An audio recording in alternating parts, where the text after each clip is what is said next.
So here's my attempt at making the new Popeyes chicken sandwich.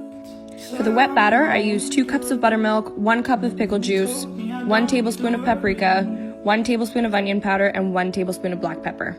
I really wanted to see which one turned out better, so I did actually use chicken thigh and chicken breast, and by far the chicken thigh won.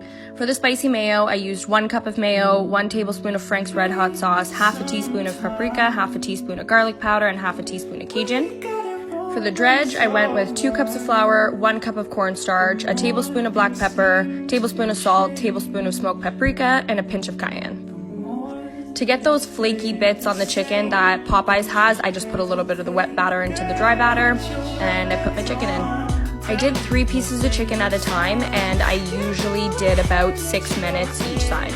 Toasted the brioche buns with some butter in a pan, and so good.